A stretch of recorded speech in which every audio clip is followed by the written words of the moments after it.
Buenos días, hoy vamos a ver sistema digestivo. Hoy vamos a ver todo lo que son las patologías que se presentan en el punto de venta correspondientes al sistema digestivo y los posibles tratamientos que podemos sugerir a los clientes.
Bueno, vamos a ver un poquito de fisiología del sistema digestivo, muy rápido como para que ustedes recuerden, ¿no?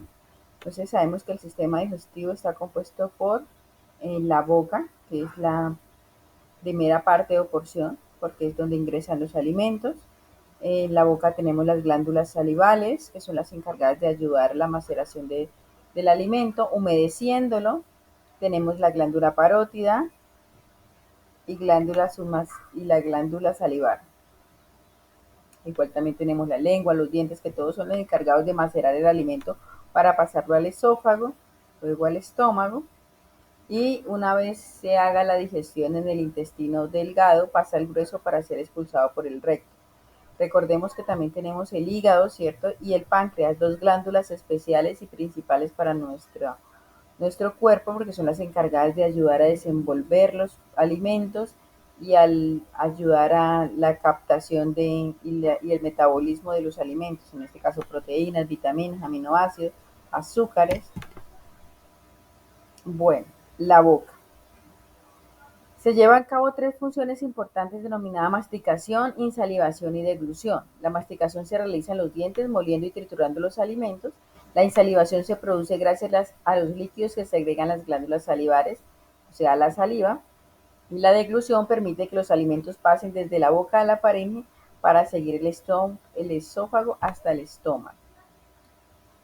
Glándulas salivales. Las glándulas salivales son las encargadas de segregar saliva. Función de la saliva es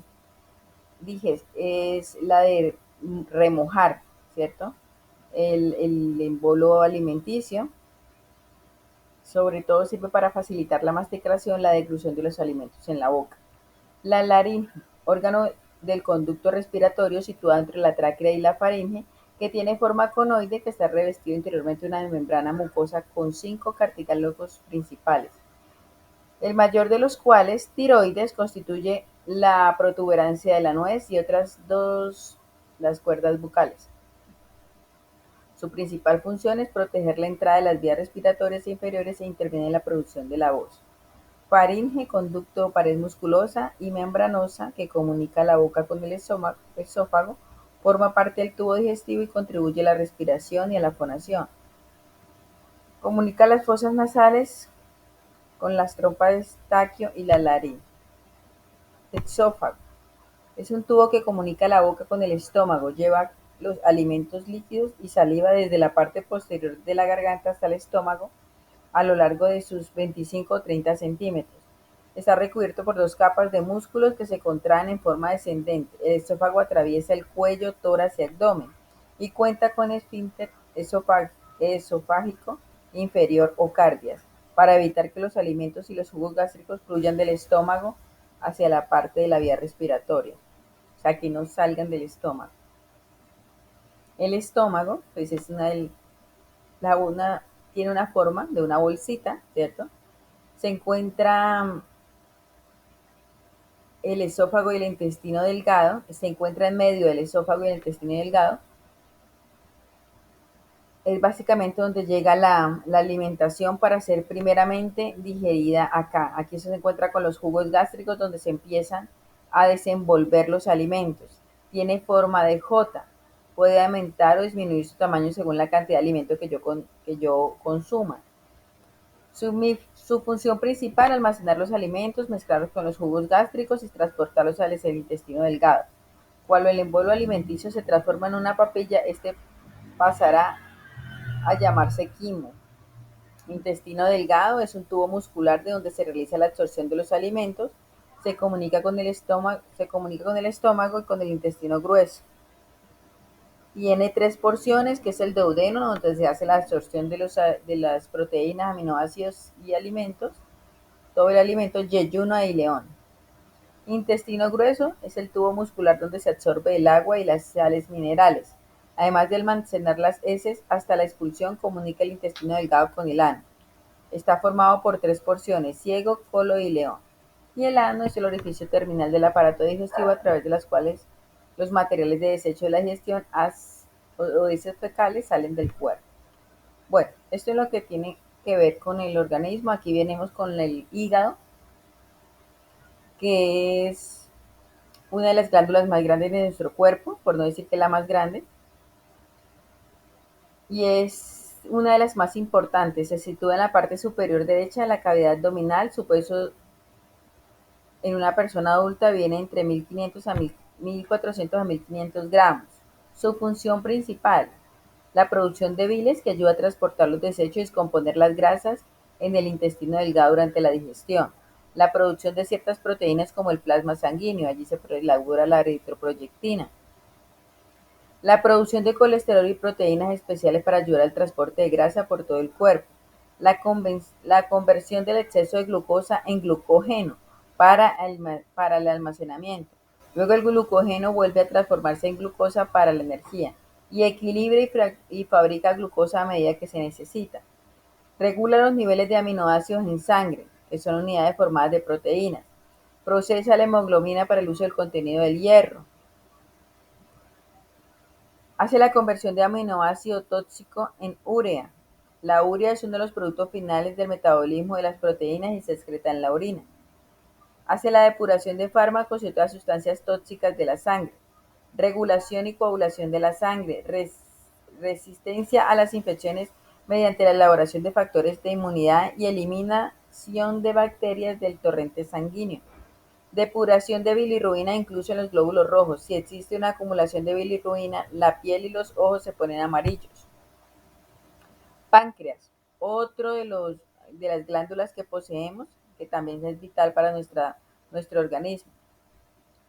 El páncreas es un pequeño órgano de forma alargada de unos 15 centímetros de longitud y de unos 100 gramos de peso en medida. Situado en la cavidad abdominal y inmediatamente por detrás del estómago. Su peculiar localización muy posterior en el abdomen, pero al mismo tiempo próximo al hígado. El páncreas está compuesto por dos tipos de glándulas, exocrinas y endocrinas. Las exocrinas secretan enzimas digestivas. Estas enzimas son secretadas en una red de conductos que se unen al conducto pancreático principal, que se extiende a lo largo del páncreas, y las endocrinas, compuestas por islotes de Langerhans, secretan hormonas en el torrente sanguíneo. Función del páncreas: tiene función digestivas y hormonales. La parte digestiva la hace con las enzimas, que secretan glándulas exocrinas. El páncreas ayuda a descomponer carbohidratos, grasas, proteínas, ácidos en el duodeno. Estas enzimas bajan por el conducto pancreático hasta el conducto colédoco, que está inactivo. Cuando entra al duodeno se activa. El tejido exocrino también secreta un bicarbonato para neutralizar el ácido del estómago y el duodeno. Las hormonas principales secretadas por las glándulas endocrinas del páncreas son la insulina y el glucagón, que regulan la concentración de glucosa en sangre, y la somatostatina, que impide la secreción de otras dos hormonas. Bueno, aquí viene lo básico y lo importante. Lo anterior, como les decía, es como para recordar un poquito lo que vimos alguna vez en el colegio, ¿cierto? Y situarnos para cuando vayamos a ver las diferentes patologías. Entonces, la primera patología que es muy común en nuestro punto de venta, el reflujo gástrico. ¿Qué es el reflujo gástrico? Es el exceso de ácido clorhídrico en mi cuerpo cuando hay mucha producción y que pasa del estómago al esófago. Es una enfermedad digestiva crónica que ocurre cuando el esfínter del esófago inferior se abre espontáneamente por diferentes periodos de tiempo y no se cierra correctamente. El contenido del estómago se levanta hacia el esófago. Normalmente lo conocemos como que me dieron agrieras, ¿cierto? En los bebés es muy común a veces cuando nosotros a veces lo dejamos a los bebecitos muy llenitos y no tenemos la precaución de colocarlos en una buena posición, ellos regurgitan nuevamente el alimento. Nosotros los adultos pues empezamos a sentir la muy comúnmente llamada griega, que es ese líquido amargo que pasa o ese ácido clorhídrico que pasa de nuestro estómago y a veces alcanza a llegar hasta nuestra boca. Normalmente esa sensación de regreso del alimento o de ese líquido incomoda, da molestias. Entonces, ¿qué síntomas se presentan? Hay dolor, hay sensación de quemazón en la garganta, ¿cierto? Porque ese líquido es ácido y el estómago cuenta con una capa o una mucosa gástrica que ayer veíamos, ¿cierto? Que la prostaglandina era la encargada de producir esa mucosa gástrica en el estómago. El esófago no la tiene. El esófago solo tiene un epitelio. Entonces, ¿qué pasa? Que cuando ese ácido pasa del estómago al esófago, quema el esófago. Al quemarlo, produce, produce ese dolor y ardor. Se siente la sensación de agrieras, en ocasiones hay gases, hay inflamación porque quema las paredes del esófago y si es muy seguido empieza a haber dificultad para mandar porque se inflaman los tejidos del esófago. ¿Qué le puedo preguntar a mi cliente, en este caso, a mi paciente, para estar seguro, ¿no? Si siente dolor, si siente ardor. Cuando come o con ciertas comidas, ¿cierto? Cuando se presenta esto y dónde se ubica el dolor. Es importante para no confundir una patología con otra.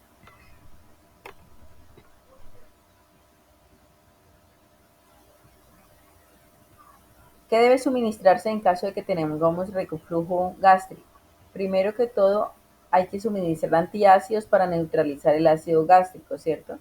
Entonces hay que empezar por recomendar hidróxido de aluminio, hidróxido de magnesio para lograr proteger, ¿cierto?, las paredes del estómago y evitar que el exceso de ácido gástrico, que es el exceso de jugos gástricos que se está reproduciendo, queme las paredes del estómago. También puedo utilizar, si no quiero utilizar antiácidos, puedo utilizar espumantes, ¿cierto? Como el alginato de calcio. En este momento les estoy dando el principio activo. Ustedes deben de ubicar ese principio activo en su droguería con el nombre comercial. Tanto el hidróxido de aluminio como el alginato de calcio se toman una cucharada 20 minutos antes de cada comida, ¿cierto? Que es cuando se va a generar mayor ácido gástrico para ayudar a controlar. ¿Cuál es la acción del alginato de calcio? Él produce como una espuma en el estómago que va a evitar que el ácido clorhídrico pase del estómago al esófago. Algo así como cuando usted le mete agua a una bañera, ¿cierto? Y le echa jabón, eso no ve la espuma encima que va a dejar, y a veces evita que se derrame el agua. Más o menos así actúa el alginato de calcio. ¿Qué más puedo recomendarle a mi cliente? Beta bloqueadores. En este caso ahí viene la ranitidina, pero la ranitidina ya salió del mercado, ¿cierto? Que era un beta bloqueador que regulaba la producción del ácido gástrico. Pero también tenemos la famotidina, que es una cada 8 horas, tiene el mismo efecto. Puedo también enviar inhibidores de la bomba de protones. ¿Qué es lo que hacen ellos? En este caso el omeprazol, pantoprazol, esomeprazol o la ensoprazol. Simplemente ayudar a controlar la producción de ácido clorhídrico sobre mi estómago para que no genere más de la cantidad necesaria. ¿Cada cuánto debo tomarlo? Una vez al día en ayunas. Importante empezarle a decir a mi cliente que debe tomarla por mínimo un mes, no 2 días, 3 pastas, 5 días, porque normalmente la gente lo toma el día que se siente mal y al siguiente día. Y dejamos de tomarlo porque como ya me sentí bien, pero des en cuenta que ya la patología está presente y si yo no manejo o yo no controlo esta clase de patologías, me puede desencadenar otra clase de patologías más complicadas. Entonces lo ideal es enseñar al cliente a que debe consumirlo por lo menos durante 20 días, mínimo 20 días, y lo posible un mes completo para ayudar primero a controlar el exceso de ácido gástrico que se puede estar produciendo y segundo, para proteger las paredes del estómago y esófago que se pueden estar lastimando y generándome una complicación adicional. ¿Qué más le puedo recomendar? Que deje las bebidas negras, que controle el alcohol, que en lo posible en el tratamiento no lo consuma, que no consuma bebidas ácidas o gaseosas, comidas muy grasas o picantes mientras se está haciendo el tratamiento, porque todos estos alimentos van a generar más ácido gástrico y más bilis para ayudar a desenvolverse. Entonces, esto generaría una controversia contra el tratamiento. No me ayudaría a sanar rápidamente ni a controlar el ácido clorhídrico que estoy tratando de regular. Que debe consumir comidas a un horario determinado, porque básicamente por eso es que se produce el reflujo, porque mi cuerpo es muy inteligente y tiene una programación casi exacta. Si yo hoy voy a desayunar y en el desayuno me lo voy a tomar a las 7 de la mañana, mi desayuno va a ser, ejemplo, caldo con una bandeja con huevos, chocolate, pan y todo lo que le quieras adicionar. La cantidad de ácido clorhídrico que va a necesitar el cuerpo, ¿cierto? Es bastante para desenvolver esa clase de desayuno. ¿Qué pasa? Que al siguiente día mi organismo se va a preparar para consumir exactamente la misma cantidad de alimento y él de una vez se prepara y se organiza y envía el ácido clorhídrico necesario a la misma hora para recibir lo que usted va a consumir. Oh sorpresa que al siguiente día yo ya no me voy a comer eso porque no me invitaron a desayunar, entonces yo me tomo una tostada y un café. El exceso de ácido clorhídrico ya empieza a molestar mi estómago. Y si adicional empiezo a comer a dishoras, hoy desayuno a las 7, mañana desayuno a las 10, pasado mañana no desayuno, pues empiezo a descontrolar la producción de ácido clorhídrico. Y ahí vienen los resultados de tener reflujo, de tener lo que comúnmente llamamos agrieras, porque empiezo a tener más de lo normal o en ocasiones como más de lo que estoy acostumbrada a comer. Mi organismo tiene que generar más ácido clorhídrico de lo normal y empiezo a tener el inconveniente de tener excesos y que esos excesos pasen de una cavidad donde deben estar, que es el estómago, al exófago. Entonces también debo recomendarle a mi cliente eso, tiene que aprender a tener un horario fijo de comida y en lo posible trate de consumir casi la misma totalidad de alimento, porque los excesos y las disminuciones no controladas causan daño al organismo. Bueno, esto no, ustedes lo tienen que averiguar. Gastritis. ¿Qué es la gastritis? Es la inflamación de la mucosa gástrica, que es la capa de células que reviste el estómago por dentro, protegiéndole de la acidez de los ácidos gástricos. ¿Qué la produce? Bueno, cuando tengo lo que mencionábamos hace un segundo. Cuando no tengo un buen periodo de comida, ¿cierto? Cuando tengo un problema de desorden, de exceso de producción de ácido gástrico, cuando no tengo un horario para consumir alimento y mi estómago está produciendo ácido gástrico todo el tiempo, pues termino teniendo lo que se llama comúnmente gastritis. Otro causante de la gastritis a veces es las personas que son o sea, el estrés. Cuando estamos muy estresados, cuando estamos mal geniados, somos un poquito neuróticos, ¿cierto? Todo esto produce que hay un exceso de ácido clorhídrico, una producción de bilis adicional. Por eso hay que todas las sensaciones y emociones que mi cuerpo manifiesta repercuten en mi cuerpo. Entonces a veces hay que aprender a controlarnos y a manejar ciertas situaciones porque esto también va a afectar mi organismo. Síntomas de las gastritis. El síntoma más variable, lo más frecuente es el malestar o dolor en el estómago. Lo primero que tienen que aprender es la ubicación del estómago. Entonces, pongo mi mano sobre mi pecho, donde termina, en el caso de las mujeres, donde terminan mis senos, ¿cierto? Pongo mi mano y el espacio que queda de esa parte del esternón, donde terminan mis senos, mis pechos, hasta el ombligo, esa parte se considera el espacio donde está mi estómago. O sea que el dolor se va a presentar en ese rango. Si a mí me duele del estómago, del ombligo hacia abajo, no me duele el estómago. El dolor está en mis intestinos, que puede ser delgado o grueso. Entonces tengo que aprender a ubicarme porque también me pueden estar diciendo, yo le digo, ¿le duele el estómago? Y la persona me dice sí. Pero yo estoy imaginándome que el estómago está en la ubicación de arriba y el Señor me está hablando de que el dolor está en la ubicación hacia abajo. Entonces tengo que aprender a preguntarle a mi cliente, ¿qué parte tiene el dolor? Del ombligo hacia arriba, entre el esternón o entre donde termina, si es el caso de una mujer, sus pechos, o si es el caso de un hombre, donde empieza, pues, como es empieza la parte del esternón hasta el ombligo. Si el dolor se localiza en esa región, estamos hablando de que el dolor que se está manifestando en el estómago. Recuerde que nosotros no podemos tocar al cliente, ¿cierto? Entonces necesitamos ubicar muy bien la parte de la que él nos está hablando, porque yo no soy médico, no lo puedo tocar, y alguien viene y me dice, no, yo siento esto y esto, pues también empecemos a ubicarnos donde él me está hablando, porque si no me ubico, puedo estar dictaminando otra clase de patología y me puedo confundir y recomiendo mal. Entonces, el dolor se localiza en el estómago, aparte de dolor hay náuseas, en muchas ocasiones hay vómitos, casi siempre hay eructos, es un dolor que causa con ardor, ¿cierto? En muy pocas ocasiones o en algunas ocasiones se puede presentar vómito con sangre o heces fecales con sangre. Eso significa de que ya la quemazón que haya tenido en mi piel interna del estómago puede haber abierto herida. Entonces aquí hay que tener mucho cuidado en caso de que haya herida porque eso es de médico inmediato.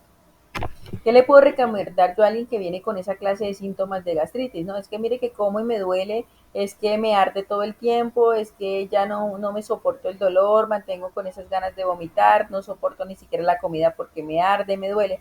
Obvio, la producción de ácido clorhídrico a lo que come le va a doler, porque le va a quemar, le va a arder. Eso es como cuando yo me caigo y me raspo y me arde y de pronto me pasa agüita o me pasa alcohol o me pasa aire sobre la herida, inmediatamente arde. Igual se siente internamente, un poquito más de agudeza en el dolor. ¿Qué le puedo recomendar? Hidróxido de aluminio, alginato de calcio, hidrotalcitas o supralfatos. ¿Qué son? Son para recubrir el estómago, para proteger las paredes del estómago. En este momento toca evitar que el ácido clorhídrico que se produce en mi estómago para desenvolver los alimentos, ¿cierto? Llegue a esas paredes. Entonces lo primero que tengo que hacer es protegerlo.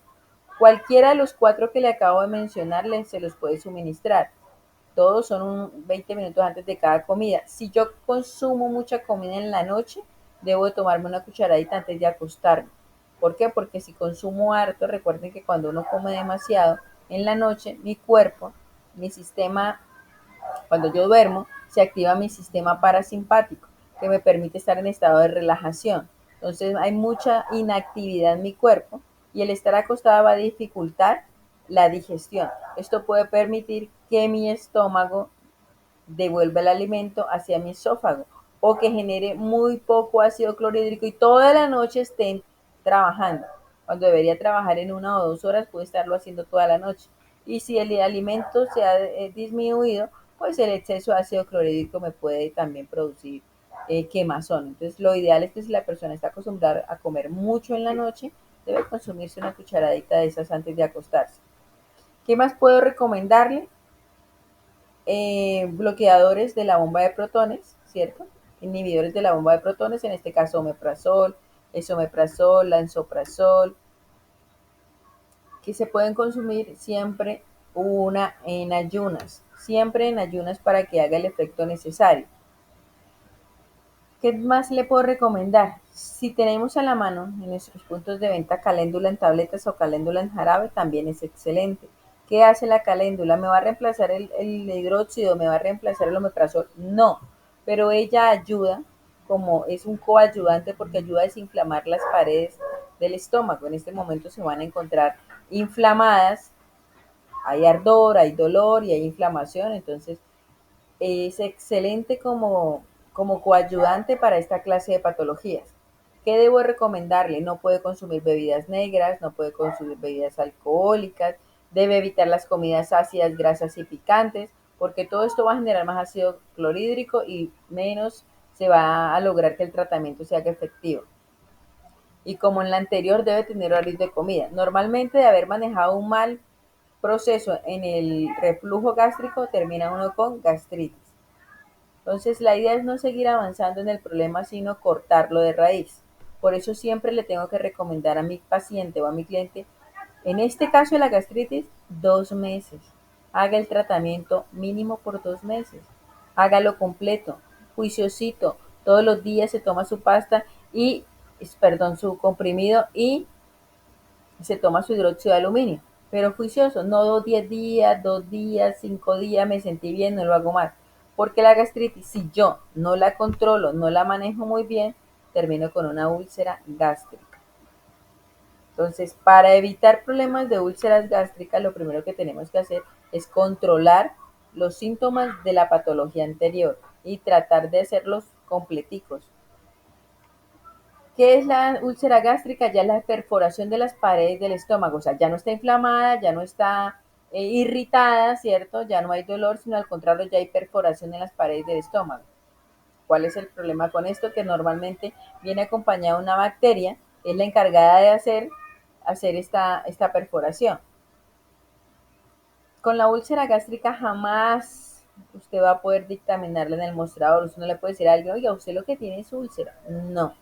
Esto lo hace solamente un médico y a través de exámenes especializados como gastroscopias o endoscopias. Ni siquiera el médico es capaz de dictaminar.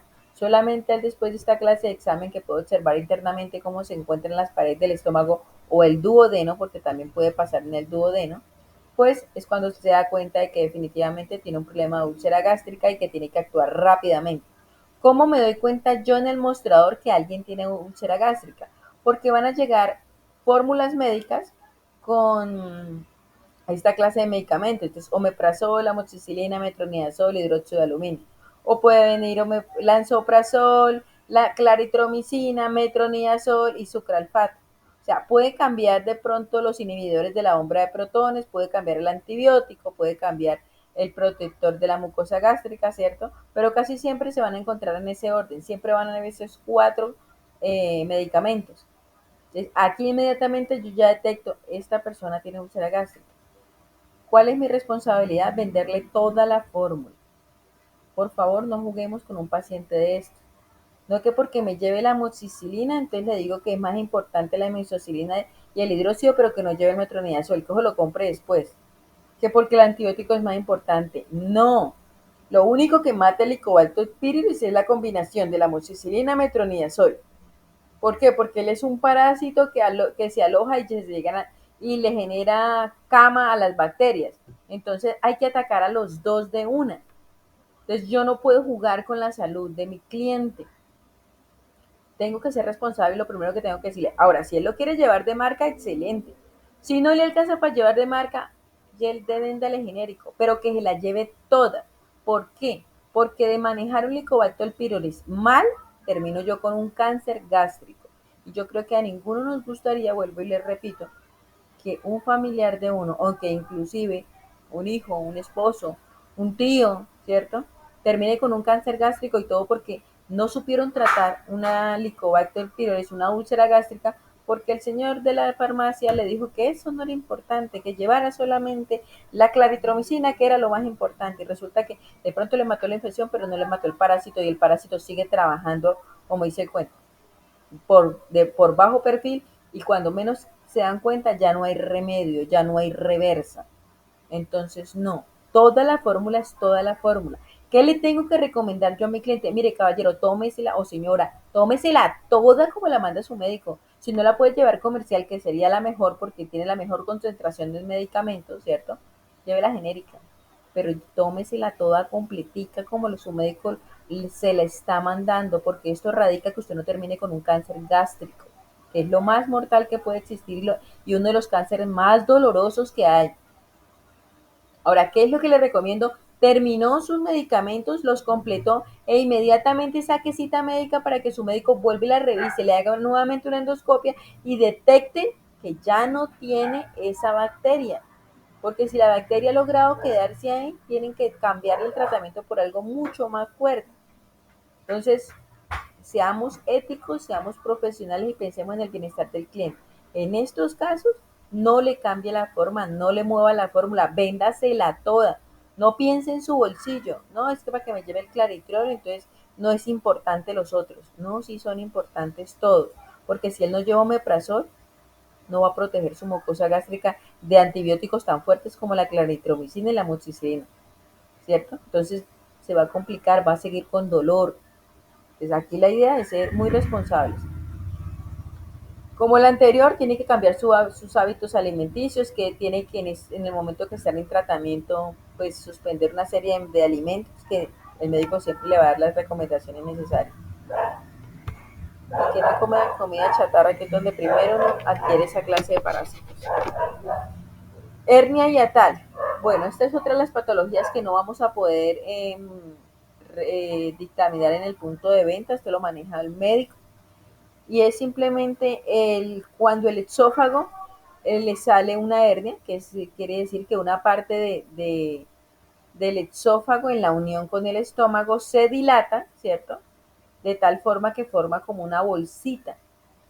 Produce dolor, produce inflamación, se siente un atoramiento constante cuando va a comer. Normalmente se produce porque la persona no ha manejado un buen problema de reflujo, porque las personas están acostumbradas a comer en seco, entonces no baje en seco, que usted no es gallina. Nosotros nos hicieron la posibilidad de comer alimento y bajarlo con líquido. Es necesario bajar el alimento con líquido, más si el alimento es seco, porque muchas veces la saliva no alcanza a macerar lo suficiente el alimento. Entonces usted forza al exófago a tratar de bajar o moverse, y eso hace que ya se dilate más de lo normal. Entonces lo ideal es no juegue a ser gallina y hacer ejercicios para poder bajar la comida. Tome líquido. Si no tiene lo que le gusta o no hay lo que en el almuerzo no le están dando lo que le gusta, el juguito que le gusta, tome agua, pero baje y con líquido el alimento. Es indispensable. Bueno, adicional los síntomas: dolor abdominal, dolor torácico, casi siempre duele al inicio de la parte del estómago, casi siempre se siente un atoramiento, la persona va a comer y siente que como hay dificultad para tragar porque siempre hay inflamación en esa parte, hay reflujo gástrico constante, porque el esfínter se tiende a desancharse, y entonces el líquido que hay en el estómago tiene que estar pasando sobre el esófago, mantiene quemando esa parte y pues peor, Dios mío.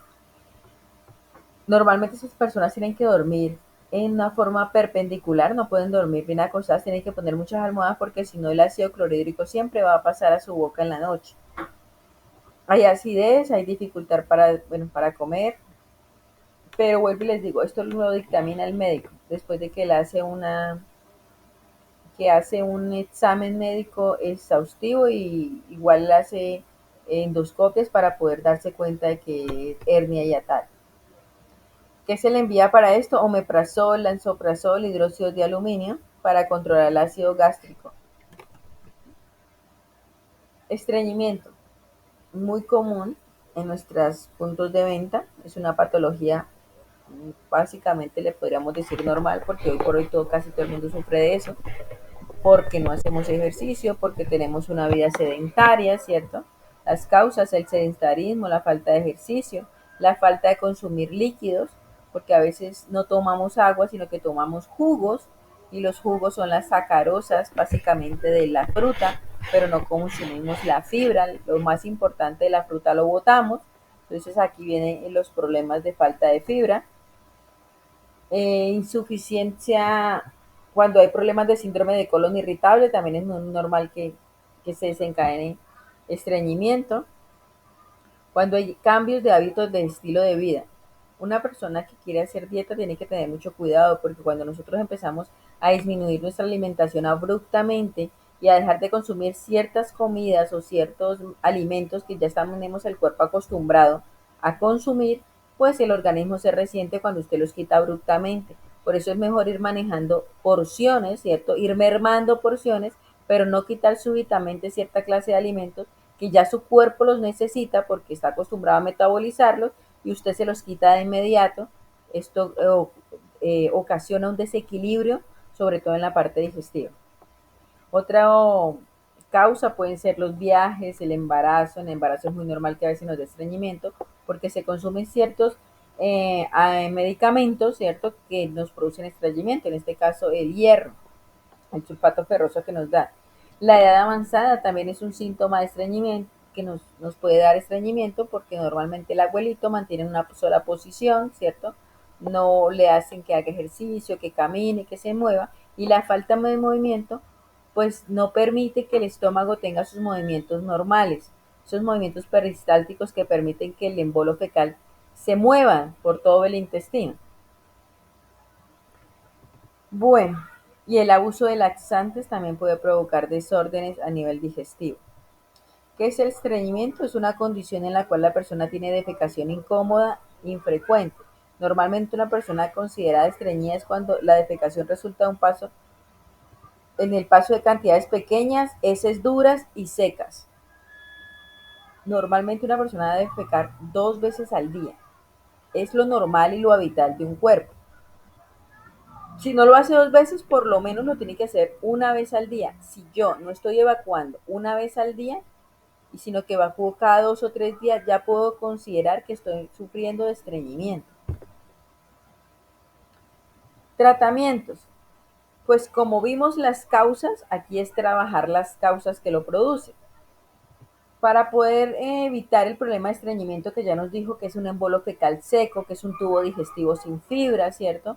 Que no permite que haya buen tránsito del embolo fecal y adicional no hay movimiento. Entonces lo que le vamos a sugerir son que consuma fibra. Si yo no puedo consumir fruta, si no me gusta comerme la fruta, pues consúmase la fibra. Hoy por hoy tenemos suficientes medicamentos que tienen fibra. En este caso están las semillas de mucílago, ¿cierto? Las semillas de ciruela, las hojas de sen y las frutas carnosas. Todas ellas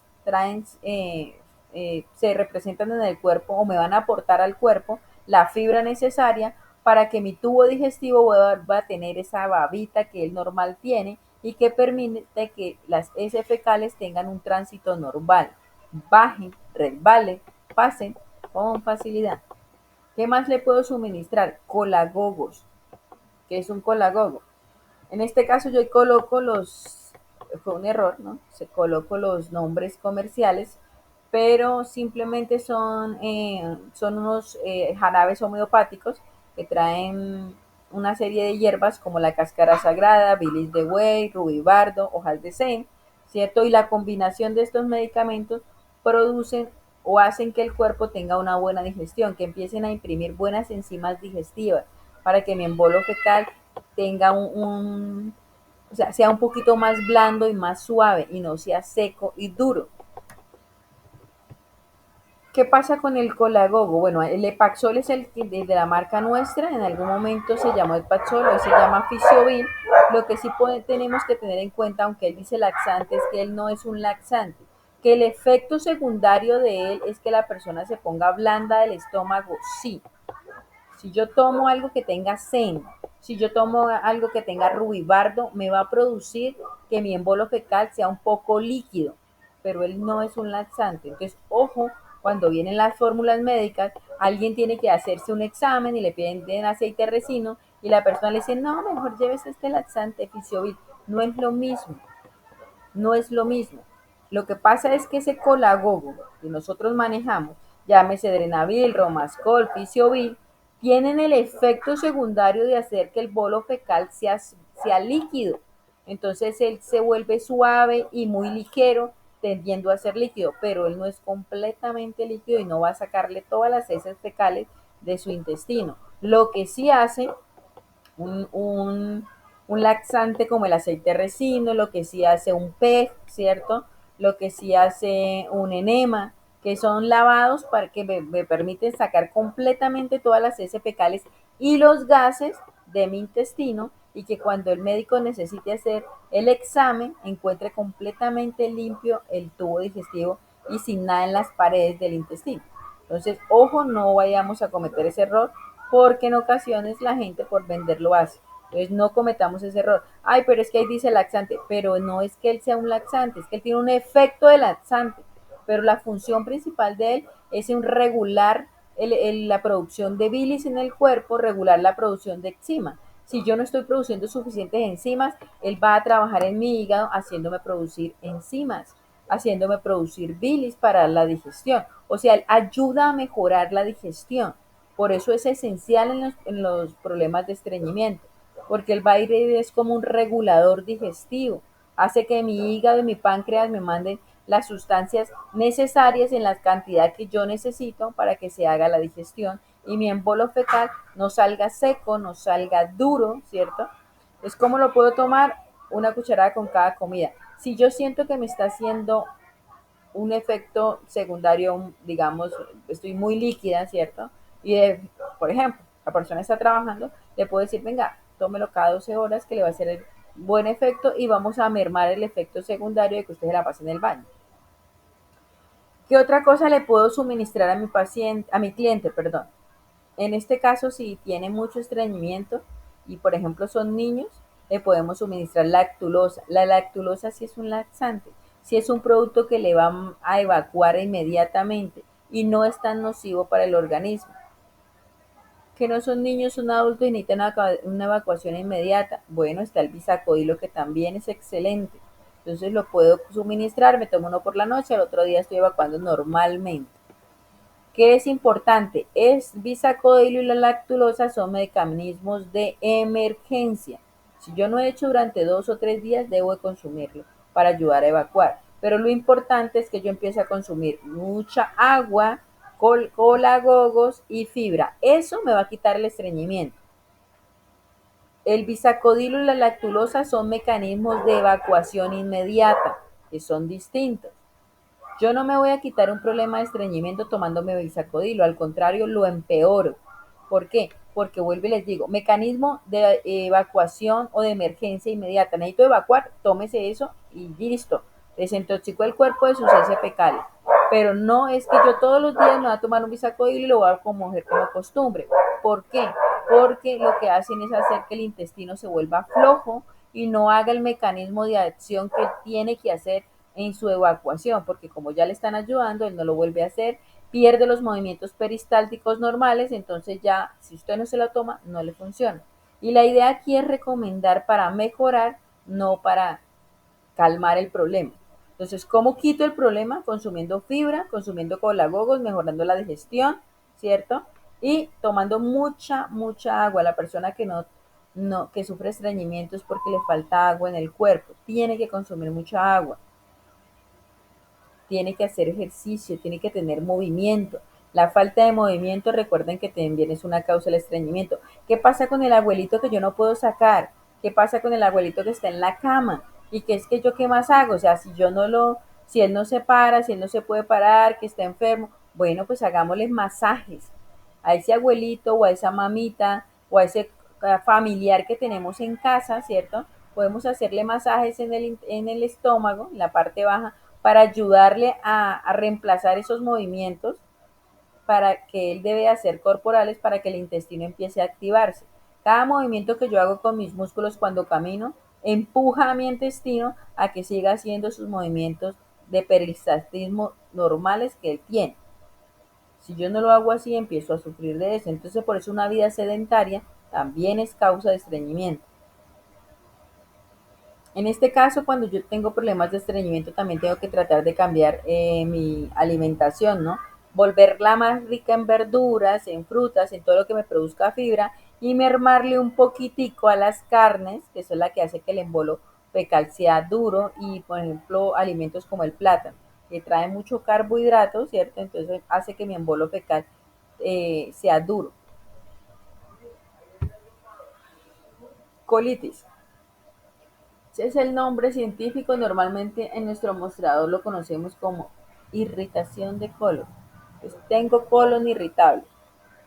¿Qué es? Es la inflamación del colon, posibles causas, trastornos emocionales, factores ambientales, infecciones producidas por virus, trastornos de alimentos o cambios drásticos en la dieta. Entonces, la inflamación de colon se puede producir por trastornos emocionales, sí. Habemos personas que el sistema nervioso nos juega una mala pasada, ¿cierto? Entonces, cuando tenemos problemas de estrés o cuando tenemos problemas de preocupaciones o mucho trabajo o tenemos irritaciones, pues el colon se irrita y a veces nos puede desencadenar estreñimiento o diarrea. Cualquiera de las dos se puede manifestar. Hay dolor localizado, que es el síntoma más frecuente. Entonces, ¿qué es dolor localizado? Que no voy a tener un cólico como cuando tengo parásitos, que ahí sí, como decía la propaganda de Buscapina, ¿no? Como amasando pan, no. Simplemente no es un dolor que recorra todo el intestino, sino es un dolor localizado. Primero es punzante y se localiza en un solo punto, entonces lo puedo tener al lado derecho, lo puedo tener al lado izquierdo, puedo tener en la parte de la pelvis baja, inclusive me puede dar en la parte de atrás. Y puede ser el colon, sí, recuerde que él le da la vuelta a todo nuestro organismo y es bastante largo, entonces el intestino grueso es bastante largo y se divide en tres partes: colon ascendente, colon descendente y recto, entonces, y ano o recto. Entonces, tenemos suficiente espacio para que él se desenvuelva en mi cuerpo y por eso tenemos que aprender a localizar o a darnos cuenta de cuándo es irritación de colon. Uno es el dolor localizado, me punza o me duele en un solo sitio. ¿Qué más aparte del dolor voy a tener? Puedo tener estreñimiento o puedo tener diarrea, por eso es necesario preguntarle al cliente: ¿fue al baño? ¿Está yendo al baño? ¿Cómo es la deposición? Tengo que preguntarle, aparte de eso, si ha comido anteriormente, anterior al dolor, algo. ¿Por qué? Porque no todas las veces tengo inflamación de colon porque tengo estrés, ¿cierto? Puede ser que comí algo. Hay gente que es sensible a ciertas grasas, ¿cierto? O a ciertas comidas o a ciertos condimentos e inmediatamente después de una media hora, 40 minutos, el colon de una vez avisa y le dice: venga, esto que usted me dio no me funciona a mí. Se inflama, produce el dolor y en ocasiones viene inmediato el estreñimiento, viene inmediato la diarrea. A manera de ejemplo particular, a mí me sucede. Hay un alimento que a mí me encanta, me fascina, que no lo dejo pasar y el día que quiero comer me lo como, pero yo sé que a mí me hace daño. A mí me fascina el pollo al vino, pero yo me como el pollo al vino y a los 40 minutos ya me ha mandado para el baño. Ya tengo el dolor, ya tengo inflamado el colon y porra porque me da diarrea. Y es una particularidad, yo ya sé que yo como pollo al vino y me hace daño, pero a veces me aguanto el dolor porque es más las ganas y la sensación de comerme ese bocado que me fascina. Entonces, pasa que hay ciertos alimentos que ya uno sabe, entonces es importante preguntarle al cliente: ¿comió algo que lo hubiera podido irritar? ¿Es sensible a algún alimento usted que haya podido consumir que, que lo haya podido irritar? Habrá gente que le diga: ay, sí, es que me comí una hamburguesa con ciertas salsas y a mí me hace daño. Bueno, ya empezamos a darnos cuenta de dónde viene y no vamos a confundir esa patología con otra patología que se puede aparecer en la misma parte, ¿no? Porque yo puedo decir: no, son los ovarios, usted está ovulando, eso es un dolor desde los ovarios, y resulta que no son los ovarios, es el colon. Entonces, por eso yo tengo que preguntar mucho. Y es lo que normalmente hace el médico cuando uno llega, ¿no? ¿Qué comió? ¿Qué ha consumido? ¿A qué es alérgica? ¿Qué representa sensibilidad en su cuerpo? ¿Qué comidas la irritan? Porque todo esto me permite ubicarme mejor. Una vez dictamino, me doy cuenta que es inflamación de colon porque la persona me dice si comí algo o no comí nada, pero resulta que he tenido problemas de estrés y siempre que me estreso me da, tiene colon irritable, ¿cierto? ¿Qué le vamos a suministrar? Como primera medida, un analgésico antiinflamatorio porque lo que la gente quiere es quitarse el dolor. Uno va para que le quiten el dolor, ¿cierto? Si no le doliera, usted se aguanta la irritación de colon toda la vida porque no duele. Pero cuando uno va es porque ya el dolor lo aqueja. De hecho, usted va al médico cuando tiene un problema de dolor. De resto, si el problema no le manifiesta, usted nunca va. Entonces, si mi cliente llega es para que yo le quite el dolor, lo primero que le debo dar es un analgésico antiinflamatorio. Entonces, estilo naproxeno, estilo nimesulida, estilo meloxicam. algo que le desinflame y le quite el dolor rápidamente. ¿Qué más le puedo recomendar? Si tiene estreñimiento, si la persona me dice, si mira, hace 2 o 3 días no evacúo, pues tengo que darle un mecanismo de evacuación rápida. Puede ser un bisacodilo para que la persona evacúe, porque puede ser que lo que tiene, ¿cierto? Es lo que le está causando el dolor. Se pudo haber comido una carne el fin de semana y el lunes ya tiene ese dolor que no se lo aguanta. ¿Por qué? Porque la carne no ha podido ser digerida por X o Y motivo. Entonces hay que evacuarla, hay que sacarla para ayudarle a controlar, a desinflamar más rápido el dolor, perdón, el colon. Entonces, le damos bisacodilo para la evacuación. ¿Qué más se le da? Trimebutina. ¿Qué es la trimebutina? Algo que le va a ayudar a la digestión, a desenvolver ese alimento que está dentro del organismo. Ayudar a que el organismo tenga los movimientos necesarios, peristálticos, para que empiece a hacer su trabajo perfectamente, que es desenvolver ese alimento y absorber lo que tenga que absorber y sacar lo que tenga que sacar. Entonces, una tabletica cada 12 horas. Debe consumir fibra. ¿Por qué? Porque ya si la colitis cursa con estreñimiento, podríamos complicar ya el problema con el estreñimiento. Entonces vamos a darle fibra. Si al contrario la persona no tiene estreñimiento, pero tiene diarrea, ¿cierto? Y la diarrea es más de lo normal y yo detecto que no hay infección, porque recuerden que hay diarreas por infección y diarreas por parásitos que la vamos a ver más adelante. No todas las veces que yo tengo diarrea puede ser por infección. Si la persona no tiene infección, no le doy antibióticos. Si la persona en este momento me dice, tengo diarrea, estoy muy líquida, la diarrea es fétida, ¿cierto? Y me está saliendo caliente, me quemé en la segunda deposición, pues esa irritación de colon también cursa con una bacteria. Tengo que darle antibiótico. Pero si no hay una diarrea molesta, pero no hay infección, yo le puedo dar loperamida para trancar la diarrea. Aunque muy pocas veces va a haber una diarrea constante.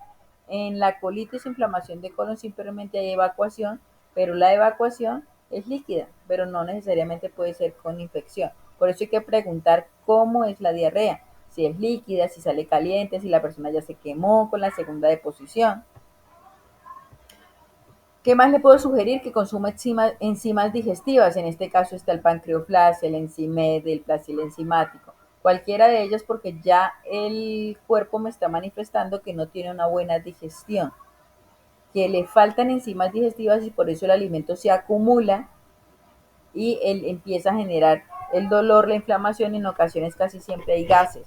Entonces ya estoy manifestando que hay que controlar esa parte. ¿Qué más le puedo recomendar? Una alimentación balanceada mientras tiene este problema, ¿cierto? Algo muy suave porque el estómago en este momento está irritado. Entonces no puede ser que tengo este problema y me voy a comer una frijolada. No, pues peor, Dios mío. Entonces coma alimentos suaves mientras tiene este problema. De hecho, la persona normalmente no va a tener muchas ganas de comer, no va a alimentarse muy bien, pero no está de más decirle, venga, tome precaución y consuma alimentos suaves en estos días mientras está en el tratamiento. Hemorroides, otra de las patologías del sistema digestivo, ¿cierto? Las láminas que pueden haber ahí, están viendo ahí, son las diferentes formas como se presentan. ¿Qué es la hemorroide? Son venas hinchadas e inflamadas del ano y el recto que pueden causar dolor, picazón y sangrado anal. Normalmente es una vena dilatada. Entonces, ¿por qué se produce la hemorroides? Primeramente porque tengo mala circulación periférica, ¿cierto? Entonces mis venas en, tienden a obstruirse, a no tener una buena circulación. Segundo, porque sufro de estreñimiento.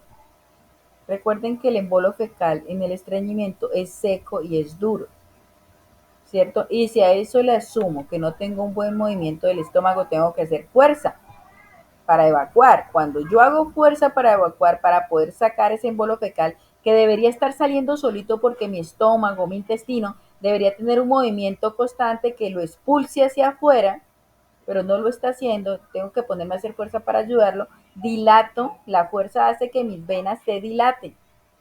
Y si dilato las venas y ese embolo fecal es duro, recuerden que Nuestra piel tiene un epitelio que lo recubre interna y externamente. La de afuera es una piel gruesa, pero la de adentro, ¿cierto? El epitelio del ano es muy parecido al epitelio que tenemos en la boca en la parte interna. Delgadito, yo me muerdo y me rompí de una vez la boca. Así es el epitelio del ano también, muy delgado. Entonces, si estoy haciendo fuerza, mis venas están dilatando y el embolo fecal que va a pasar es duro y seco, va a rayar mi tubo digestivo y va a romper piel y va a lograr que si mis vasos sanguíneos se rompen o mis venitas se rompan, empiece a sangrar. Normalmente la persona que tiene hemorroides casi siempre sangra cuando va a evacuar. Y adicional, pues de tanto pasar lo mismo todos los días, se empiezan a formar esas fístulas que ustedes ven, que es simplemente la deformación de las venas, ¿cierto? Del ano y que empiezan a brotarse por el recto. Esto solo se quita con cirugía, no hay nada más que lo quite. Lo que sí usted puede hacer es controlarlas. Cuando ya empezaron a salir, ¿cierto? Y como para evitar que no salgan más, lo que yo debo de hacer es empezar a manejar. Primero que todo, lo que tengo que manejar analgésico antiinflamatorio, porque eso duele, la persona a veces ni siquiera se puede sentar, eso se inflama. Entonces, analgésico antiinflamatorio para quitar el dolor. Entonces, naproxeno, nimesulida, diclofenaco, ¿cierto? Importante que hagan una terapia para el dolor y es sentar, que la persona se siente en agua fría. Que coja un baldecito, un platoncito, coja agua de la nevera, ¿cierto? Y se siente en ese agua fría porque eso le va a ayudar a reducir el tamaño, a desinflamar, aparte de que le va a refrescar. Una vez haga esta terapia ya puede aplicar corticoides anestésicos como bueno, nosotros teníamos el Anestider, no ha vuelto, pero si vuelve a llegar, en este caso el Anestider, el proctoglivenol, el ciloprocto, ¿cierto? El Eval, el hemorroidil, cualquiera de estas lidocaínas con prilocaínas o lidocaínas con benzocaínas le van a servir para desinflamar. Algunas traen corticoide, traen hidrocortisona, otras no. Cualquiera de ellas le sirve aplicada en el recto para que desinflame, para ayudar a reducir el tamaño de esas eh, eh, pequeñas verruguitas que salen, por decirlo así, para ayudar a reducirlas, a desinflamarlas y para ayudar a controlar el problema, que desinflame el tejido. Esto como manera de controlarlo. ¿Qué más le puedo dar? Castaña de India. Recuerde que la castaña de India, ¿cierto? Que es el venostacin, el venostensor. En este caso en tabletas, no es para que lo apliquen allá, porque eso trae alcohol y le va a arder.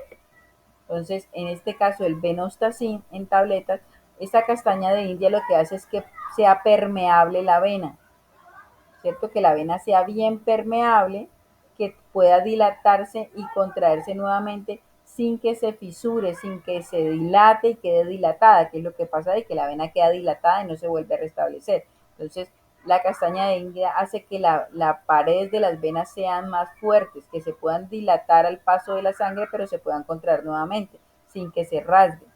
Entonces, ¿qué les recomiendo?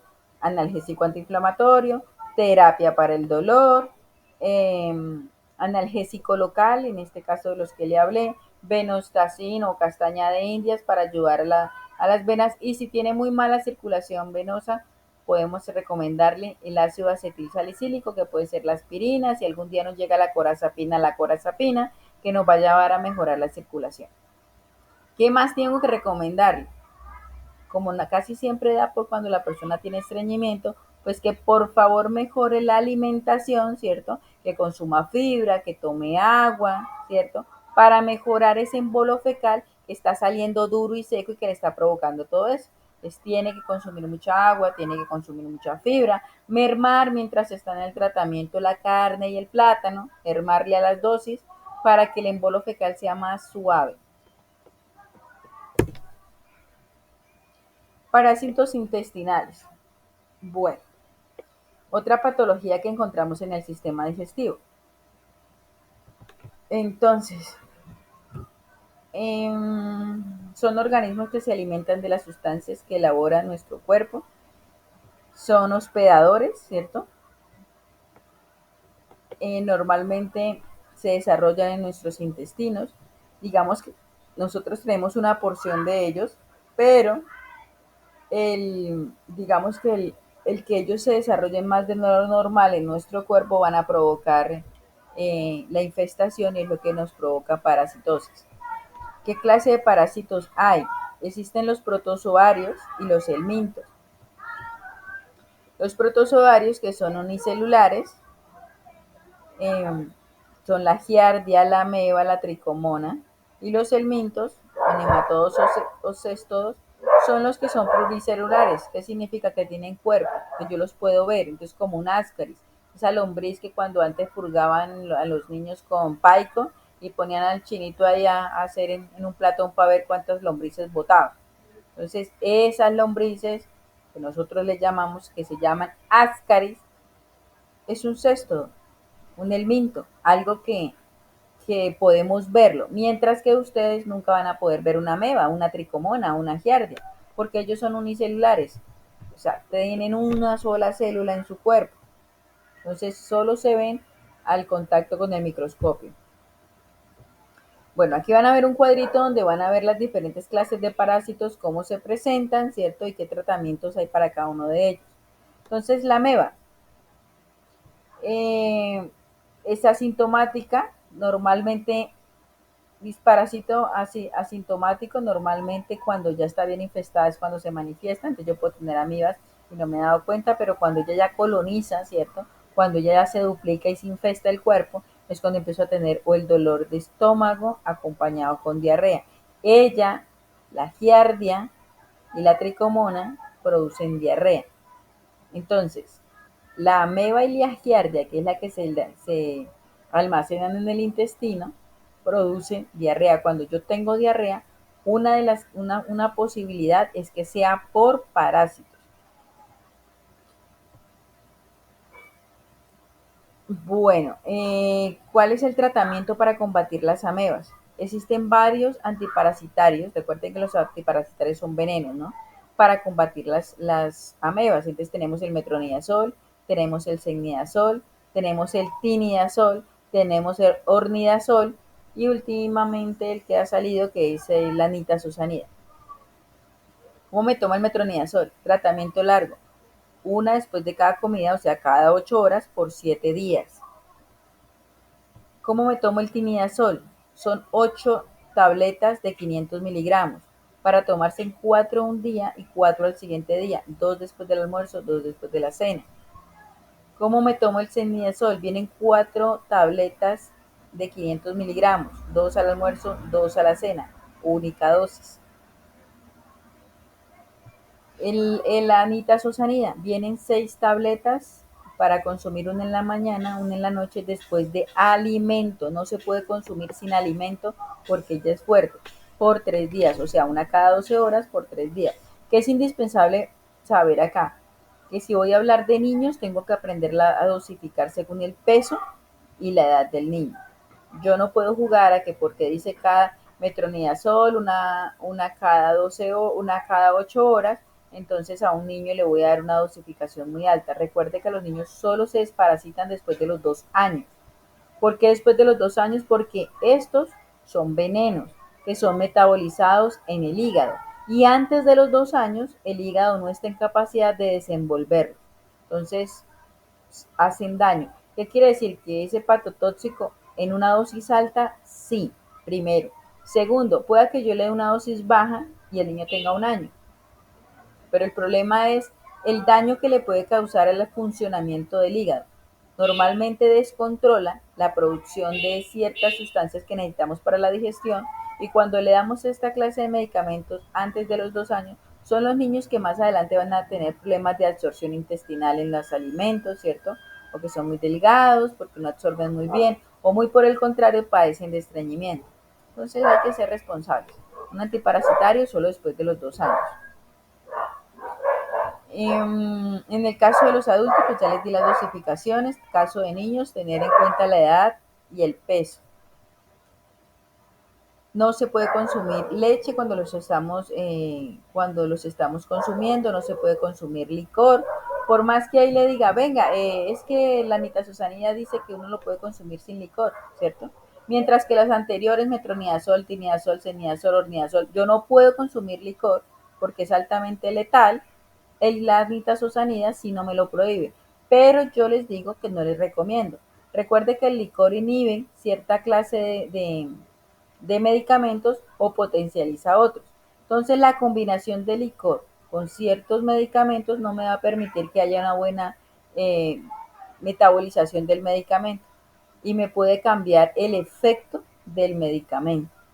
Entonces lo mejor es no consumir licor. Así la tableta no diga, así el medicamento no diga que no hay problema. Lo mejor es decirle no, espere 72 horas, 3 días, 4 días para ahí sí consumir licor. Y si usted va a ir para una fiesta, pues púlguese después de la fiesta para que no haya problema. Las giardias, al igual que la anterior, produce vómito, dolor epigástrico, diarrea o ictericia, distensión abdominal y pues esa es líquida porque hay diarrea, es fétido el olor y es espumosa. Una de las formas de saber que tienen amebas, pues no solamente es que tenga diarrea, sino cómo puedo darme cuenta que la diarrea es por amibiasis o por giardias, porque no solamente voy a estar con diarrea, sino que la diarrea va a ser babosa, espumosa, se va a formar como una capa de espuma en las heces fecales cuando yo las evacúo. Y eso es lo que tengo que aprender a mirar. Normalmente el común denominador de toda persona, nosotros miramos lo que evacuamos, pero no falta el que no las mira, ¿no? Entonces siempre es bueno estarle preguntando para que ellos nos ubiquen y no vayamos a diagnosticar una diarrea por parásitos cuando puede ser por infección o cuando puede ser por hongos o cuando puede ser por colon irritable.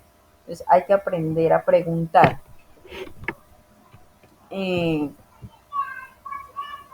¿Con qué la elimino? Al igual que la anterior con metronidazol, tinidazol, cenidazol, porque hace parte de los protozoos unicelulares. El ascaris, la usinaria, el oxuro, el tricocéfalo, los 4 que siguen, ¿cierto? Ellos sí son asintomáticos, ellos no producen diarrea. Entonces yo puedo tener ascaris, puedo tener ulcinarias, puedo tener osuros, puedo tener tricocéfalos y no necesariamente voy a tener diarrea. No es un síntoma diciente de él que tenga diarrea. ¿Qué voy a tener? Dolor de estómago, decaimiento, anorexia, ¿qué quiere decir? No me dan ganas de comer. Puedo tener palidez en el cuerpo. Es ese niño que tiene una barrigota, pero está todo flaquito, no tiene ni barriga, ¿cierto? Que no come, que le gusta estar durmiendo, que es inactivo, no le gusta ni siquiera jugar, que todos los niños quieren jugar, pero ese niño que no quiere jugar, que quiere pasársela acostado, que quiere tener una vida como muy sedentaria, que quiere solo dormir, que para comer, que para que como no tiene que sentarse con la correa, entonces muy posiblemente tiene cualquiera de estas 4 clases de parásitos. El ascaris, la usinaria, el oxiduro, el tricocéfalo, yo los puedo ver. El ascaris es la lombriz larga, el oxiuro es un animalito, bueno, él es como él es como larguito, y el oxiuro normalmente sale en la noche y pica en la colita porque él sale a poner huevos en el ano. La que sale es la hembra a poner huevos en el ano. Por eso es indispensable que cuando yo vea que mi hijo se está rascando la colita, le haga bañar las manitas, porque puede hacer infestación y regar el parásito por todos lados. Lo mismo usted adulto, si le está pasando lo mismo y hizo su rasquiñita, vaya y lávese las manos, porque usted va y le coge la cara a su hijo, a su esposa, y lo primero que hizo fue la transferencia de parásitos. El tricocéfalo también son unos animalitos chiquiticos, blanquitos, pero que uno puede ver al ojo. También cuando hay infestación salen por el ano. Mm,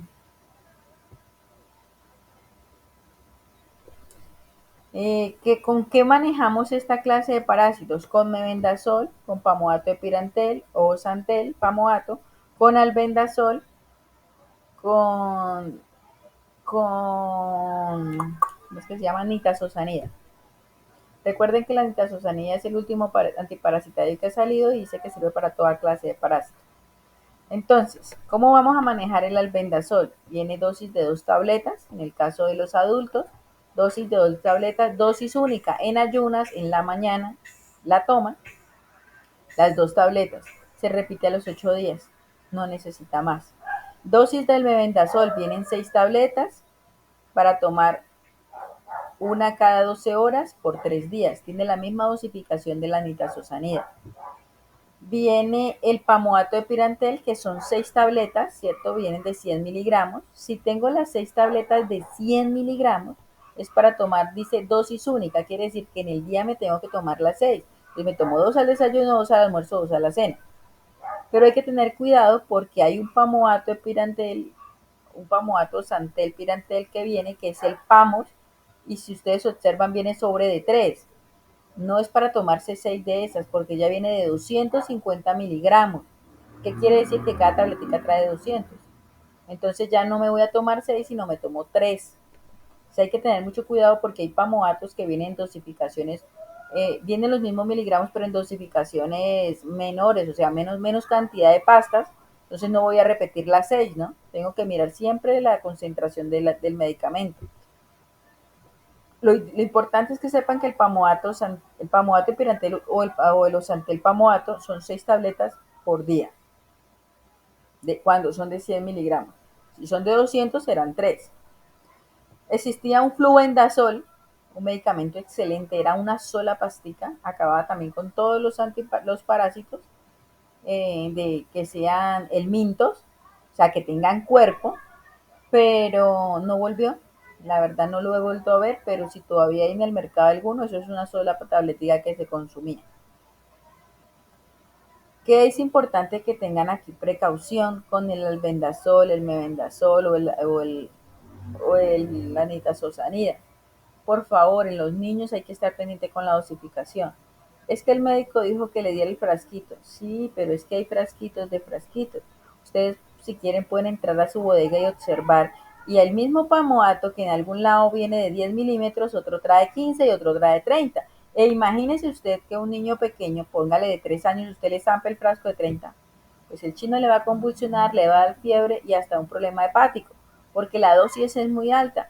Pero el médico dijo que un frasquito que lo diera en ayunas, sí, pero hay que mirar la edad del niño, el peso y el tamaño, ¿cierto? Entonces yo no puedo jugar con eso. Si yo voy a recomendar, tengo que tener mucha precaución, mirarle el peso del niño y la edad del niño. Y si no da para darle todo el frasco, se le da menos cantidad, ¿cierto? Entonces si el niño tiene 3 años y es un niño flaquito, no le puedo zampar 10 milímetros porque el chino me va a convulsionar.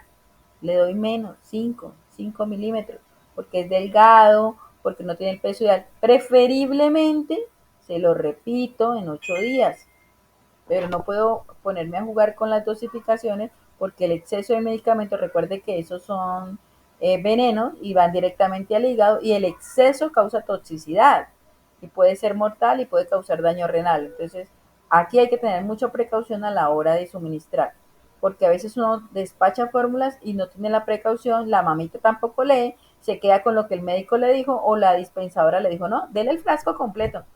Sí, pero hay que mirar qué cantidad trae el frasco para no ir a cometer el error o qué cantidad le dijo el médico que le diera. Si 5 milímetros, si 7 milímetros, si 10 milímetros y no irle a vaciar todo el frasquito en la mañana.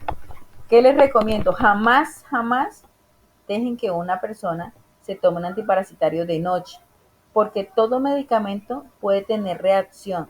Yo puedo salir alérgico a cualquier medicamento en cualquier momento, mi cuerpo puede reaccionar.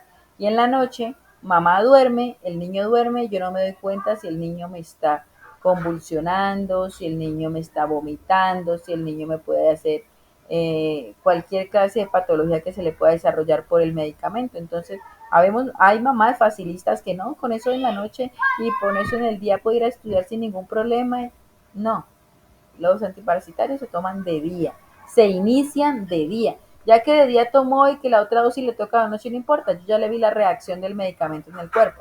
En el caso de los tinidazoles, de los mebendazoles, de las nitazosanías, hay que tener cuidado porque ellos son fuertes. Entonces hay que recomendarle que por favor lo consuma con alimento y también hay que tener cuidado con las dosificaciones.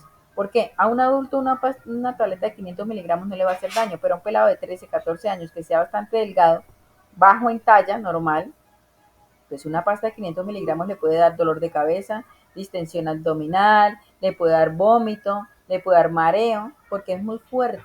Entonces yo tengo que estar muy pendiente, que desayune muy bien, o si no desayuna, entonces que se la tome con el almuerzo. Pero no le puedo decir, no, tómese la pasta, no pasa nada, no le va a dar diarrea, no le va a dar nada, y resulta que a las 2 horas usted tiene al cliente ahí peleando con usted porque dice, mi hijo se desmayó, mi hijo está vomitando, mi hijo le cayó mal el medicamento, no, simplemente tenía que haberse dado con un alimento, con un muy buen alimento, porque él es fuerte y él puede causar dolor de cabeza, distensión abdominal, puede causar vómitos, náuseas, por lo mismo fuerte que es. Entonces, en un adulto, inclusive en un adulto, tiene que tomarlo también con esa misma indicación. Si no desayuna, tómela con el almuerzo. Y cene muy bien para que no le cause malestar. Si definitivamente la persona no cena, ¿cierto?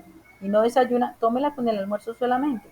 ¿Por qué? Porque vamos a evitar que tenga reacciones adversas y que el cliente diga, no sabe que yo no vuelvo a tomar eso porque eso me cayó mal.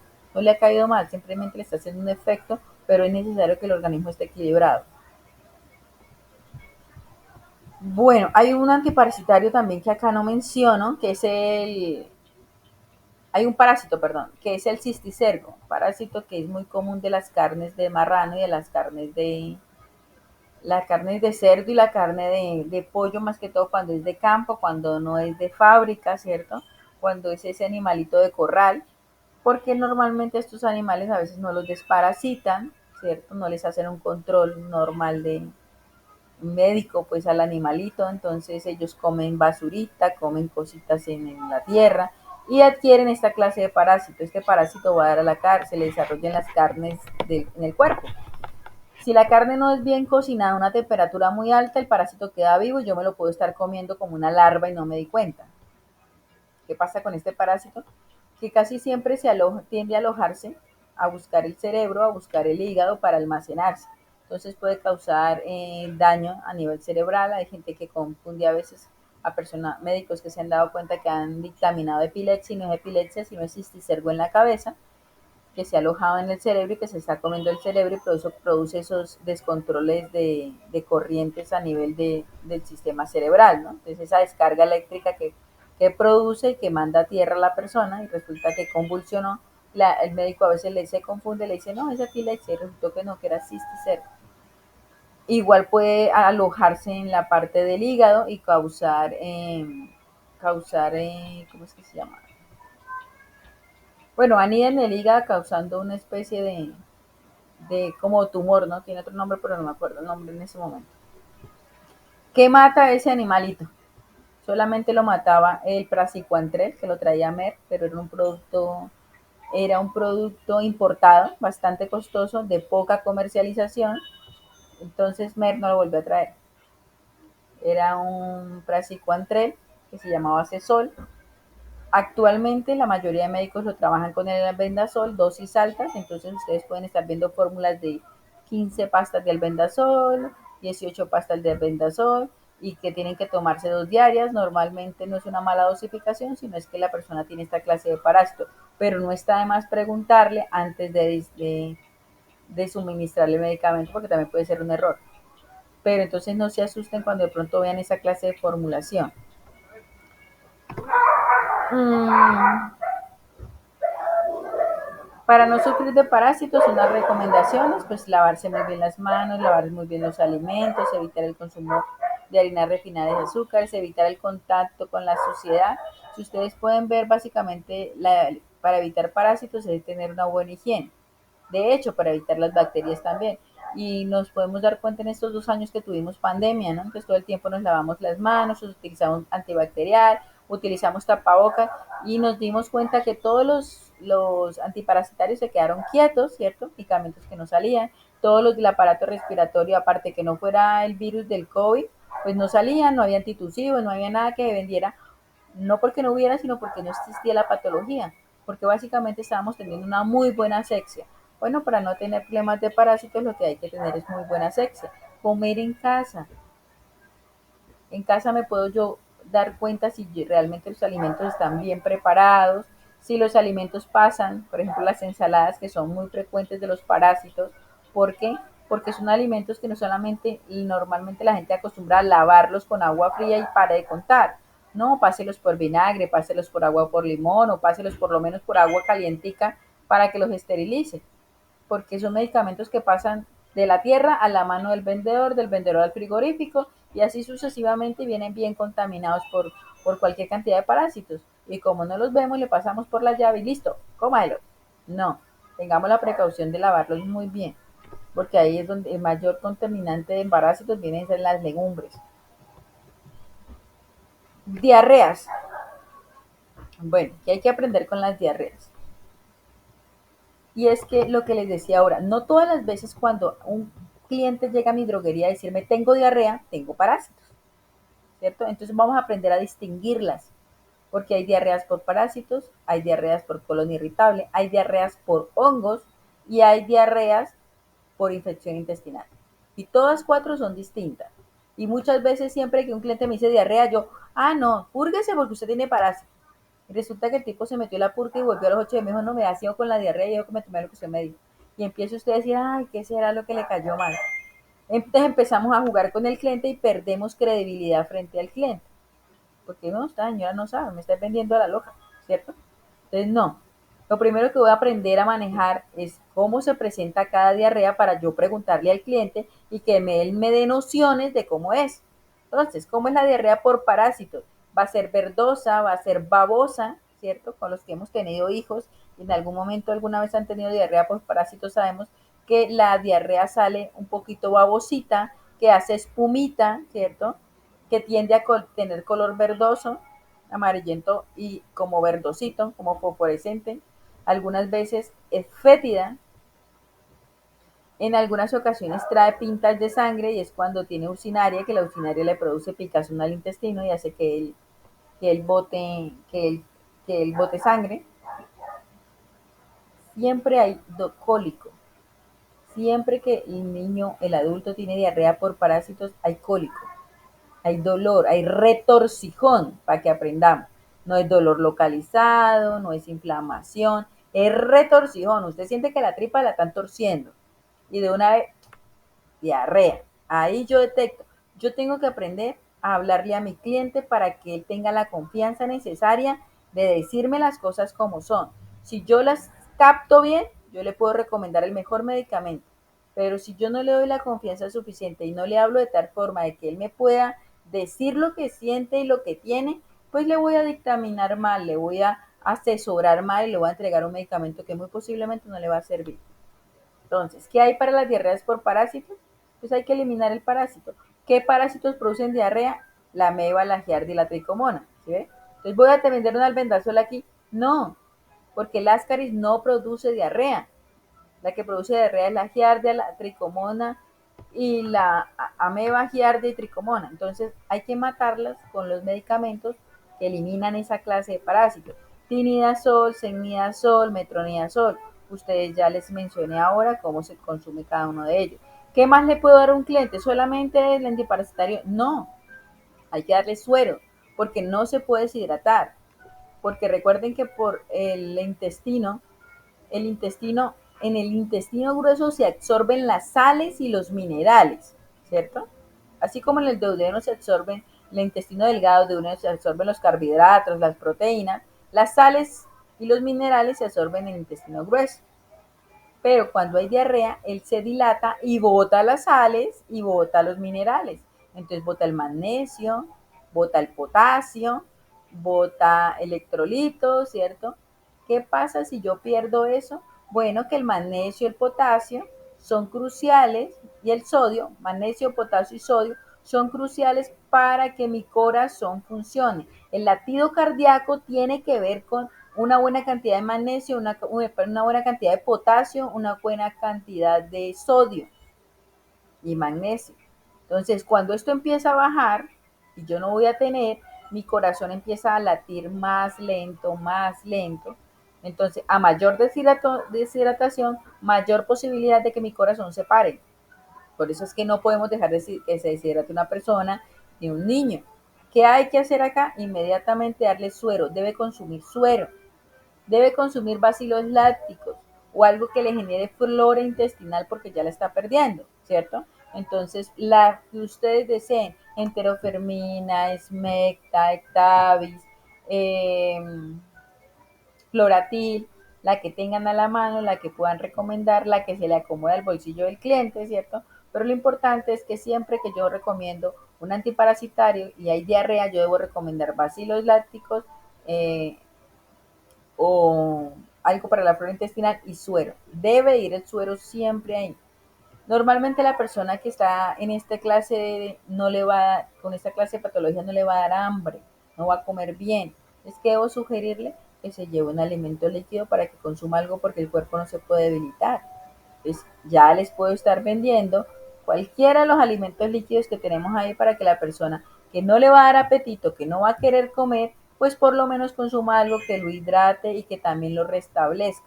Entonces hay para vender general, hay para vender promoción, hay para vender, sí hay para vender. Tengo que aprender a vender tratamiento, no una sola cosa. Bueno, sigamos. Diarrea por infección. ¿Cuándo es una diarrea por infección? Cuando ella es completamente líquida, cortosa, también es fétida, pero a diferencia de la anterior no lleva heces fecales. La otra era babosita con heces fecales, esta no lleva heces fecales. Esta es completamente líquida, líquida, líquida. Normalmente puede pasar que como hay infección y hay bacterias, es fétida, ¿cierto? Huele feo, como pueda que no huela feo también. Y algo muy diciente de esta clase de diarrea es que sale caliente. ¿Qué pasa? Que usted con la segunda deposición ya se quemó, se fue a limpiar y ya le ardió, ya le dolió. ¿Por qué? Porque el intestino ha elevado la temperatura para ayudar a eliminar la bacteria. Recuerden lo que vimos cuando vimos eh, microbiología, ¿cierto? Entonces, una de las defensas del cuerpo es subir la temperatura porque ellas, algunas tienen que manejar cierta clase de temperatura para vivir. Entonces, si yo elevo la temperatura a más de 40, pues muy seguramente puedo matar la bacteria. Mi organismo hace un mecanismo de defensa. Entonces, eso hace que cuando yo vaya a evacuar, pues me salga de la diarrea muy caliente y me voy a quemar con la segunda deposición e inclusive hasta con la primera. Entonces aquí yo puedo darme cuenta de que es infección. Casi no hay cólico, simplemente hay el deseo, ¿cierto? Punzante de ir a evacuar, voy a evacuar y estoy líquido. Entonces, es completamente agua, es fétida, es cortosa o lechosa, bueno, básicamente es líquida, líquida, líquida, agua completamente y sale caliente. Aquí vamos a manejar antibióticos, aquí sí se manejan antibióticos. Entonces, ¿qué vamos a manejar? Trimetoprim sulfa cada 12 horas o puedo manejar ampicilinas, ¿cierto? Entonces, cualquiera de la generación de las penicilinas como ampicilina, amoxicilina también me sirven, aunque es más, la amoxicilina es más específica en respiratorio, pues también me puede servir en estos casos. O puedo manejar las cefalosporinas como la cefradina o la cefalexina, que es también cada 8 horas. Existe la nitrofurazocida, no es muy común ahora verla sola, antes sí venía solita, se puede utilizar y era específica en esta clase de infecciones, pero en algunos medicamentos actualmente viene combinada, ¿no? Te la vemos con metronidazol, porque puede pasar que yo tenga las dos patologías, tenga parásitos y el parásito le haya hecho un hábitat excelente para que una bacteria se desarrolle. Entonces tengo diarrea, ¿cierto? Tengo cólico y la diarrea me sale caliente, es fétida, hay infección. Tengo las dos patologías a la vez. Tengo temperatura alta, ya la persona no quiere, se siente mal, se siente débil y fuera de eso, pues como dice, cuando está caliente, tiene infección intestinal, ataquemos las dos. Solo y en el caso que me doy cuenta de que tiene las dos patologías. Si es solamente líquida porque comió algo, le cayó mal, estaba descompuesto, estaba dañado, no me di cuenta, la carne muy seguramente estaba mal cocida o estaba ya, como dice el cuento, ya dañada y aún así me la comí, no me di cuenta porque tenía, no sé, un sabor diferente o me le envolvieron con una serie de salsas que no me di cuenta. Inmediatamente siento que me cayó mal, tengo diarrea líquida, pues vamos a trabajar el antibiótico de una vez. Al igual que el anterior, no puedo permitir que se deshidrate, debe ir suero, también debe ir para reconstruir la flora intestinal, que pueden ser bacilos lácticos, que puede ser enterofermina, que puede ser floratil, cualquiera de esos. Comidas suaves, así que le puedo dar cualquier producto para la alimentación. Por indigestión. ¿Cuándo la diarrea es por indigestión? Entonces aquí hablamos del colon irritable, ¿cierto? Cuando no es seguida, yo considero que yo tengo diarrea cuando evacúo más de 5 veces en el mismo día, ya tengo diarrea. Normalmente cuando es por indigestión yo no voy a evacuar 5 veces, sino que simplemente voy al baño y hago líquido. Entonces yo voy al baño 2 veces al día y esas 2 veces que fui hice líquido y tengo embombamiento, tengo llenura, no soporto la comida. Normalmente cuando el tubo digestivo tiene complicaciones, lo primero que hace es quitar el apetito. Lo primero que hace, si yo tengo colon irritable o me cayó un alimento pesado, que uno dice, estoy aito, decían los abuelitos en el tiempo de antes, y es que tiene llenura, embombamiento, cierto meteorismo se llama eso, pero es que se generaron gases porque algo se descompuso mal en el organismo, no cayó bien, entonces a veces hay diarrea, pero va acompañada de todo lo anterior que le acabo de mencionar. Pues aquí lo único que necesito es suministrar algo para ayudar a hacer la digestión y en lo posible algo que le laxe. Aquí queda perfecto darle un sal de fruta. Vaya, evacúe y de una vez elimine ese problema, ¿cierto? Y va en su bicarbonato, que es una enzima digestiva para ayudar a eliminar el problema de distensión abdominal que tiene.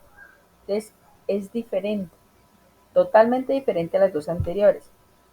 Cuando hay diarrea por hongos, normalmente cuando la persona sufre de estreñimiento y que evacúa cada 4 o 5 días, casi siempre esa persona va a tener hongos, casi siempre. Un hongo no se puede dictaminar con que solamente me diga la persona, normalmente el médico lo hace a través de un examen, ¿cierto? El baile mira qué nivel de levaduras tienen las heces fecales y ahí es donde se da cuenta que si está infestado de levadura dice, tiene hongos. ¿Cómo me doy cuenta yo que una persona puede tener hongos? Porque bueno, digamos, se purgó, pero sigue con diarrea. Pero ¿cómo es la diarrea? No es ni como cuando tengo, ni estoy con parásitos, ni cuando tengo infección.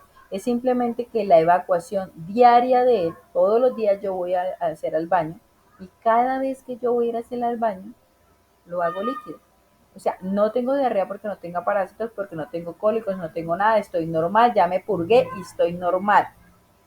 Pero tengo la particularidad que cada vez que voy al baño, yo voy una sola vez al baño, pero cada vez que lo voy a hacer, ¿cierto? A evacuar, pues hago líquido y me produce cólico al momento de evacuar.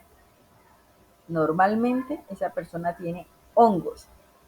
¿Qué es lo recomendado aquí? Darle un ketoconazol, darle una nistatina o darle un fluconazol, dependiendo. Vuelvo y les digo, normalmente la persona que sufre problemas de estreñimiento, que tiene, por ejemplo, colon irritable y que lo causal normal es tener estreñimiento que evacúa cada 2 o 3 días, casi siempre estas personas tienen problema de hongos. ¿Por qué? Porque el almacenar tanto tiempo las heces fecales en su cuerpo hace que se generen esta clase de gérmenes en el cuerpo, estas levaduras, y que se adhieran al tubo digestivo. Entonces, es muy común encontrar esta clase de patologías en las personas que tienen estreñimiento.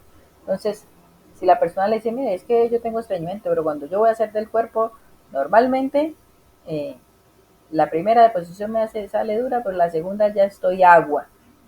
Hijo, tienes hongos.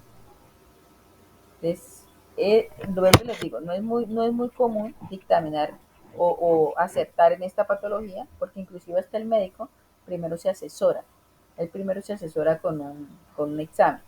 Pero, pues vuelvo y le digo, uno de tanto escuchar uno va aprendiendo y se va dando cuenta de que cada vez que la persona sufre estreñimiento y que cuando va a evacuar su primera deposición es dura, pero la segunda que evacúa, ¿cierto? Porque uno no bota todo en un instante, la segunda que evacúa empieza a ser líquida y se produce un cólico al evacuar y uno dice, ah, tiene hongos.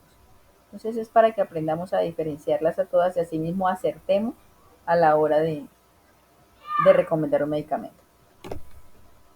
Bueno, eso es todo por hoy. Espero que les haya gustado, espero que me hayan entendido.